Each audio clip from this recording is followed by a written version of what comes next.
ভারত মরিয়া, যে কোনো মূল্যে ঢাকার বুকে বিষ দাঁত বসাতে।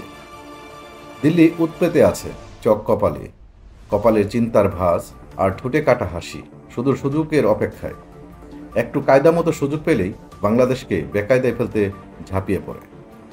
কিন্তু সে সুযোগ আর আসে কই, বরং তাদের হিসাব বরাবরই মিলে না। ব্যর্থ আশার ছুতুতেই তেল ফুরায়, তবে আশার প্রদীপ জ্বলে না। যেমন প্রেমিক ব্যর্থ হয়ে উঠে ক্রুদ্ধ, তেমনি হাসিনাকে হারিয়ে ভারতের অস্থির দশা। এখন তারা কেবল বাংলাদেশের ক্ষতি করার অজুহাত খুঁজছে। এই তো সবে হঠাৎ করেই ট্রান্সশিপমেন্ট সুবিধা বাতিল, ভারতীয় মিডিয়ায় ফলাও করে প্রচার হচ্ছে। চীনের মাটিতে দাঁড়িয়ে অন্তর্বর্তী সরকারের প্রধান উপদেষ্টা ডক্টর মোহাম্মদ ইউনূস ভারতের সেভেন সিস্টার্স নিয়ে মন্তব্য করেছেন। তার পাল্টা ব্যবস্থা হিসেবে দিল্লি বলছে এটি এক প্রকার স্ট্রাইক, বাংলাদেশকে শায়েস্তা করার পদক্ষেপ। তাদের মতে ট্রান্সশিপমেন্ট সুবিধা বন্ধ করলেই বাংলাদেশ না খেয়ে মরবে, অথচ এই সুবিধা মাত্র 5 বছর আগে চালু হয়েছিল।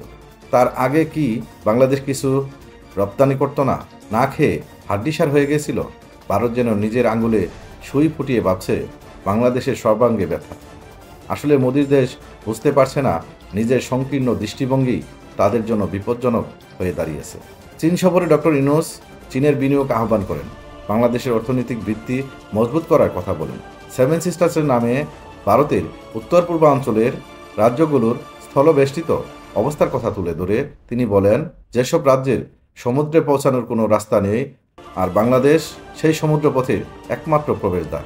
এই বক্তব্য ভারতের মাথায় যেন বাজ পড়েছে।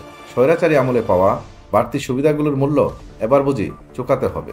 সেভেন সিস্টার্স নিয়ে চরম অনিশ্চয়তায় পড়েছে দিল্লি। বাংলাদেশ পাল্টা ব্যবস্থা নিলে ভারতের অর্থনীতিতেও বাজে প্রভাব পড়তে পারে। সহজপথটাই হয়ে উঠতে পারে কাটার রাস্তা। ধর্মীয় উগ্রবাদের হাওয়ায় বেশে ক্ষমতায় টিকে থাকা মোদী সরকার এবার যেন নিজের ফাঁদেই পড়েছে। একেই তো বলে সুখে থাকতে ভূতে কিলায়।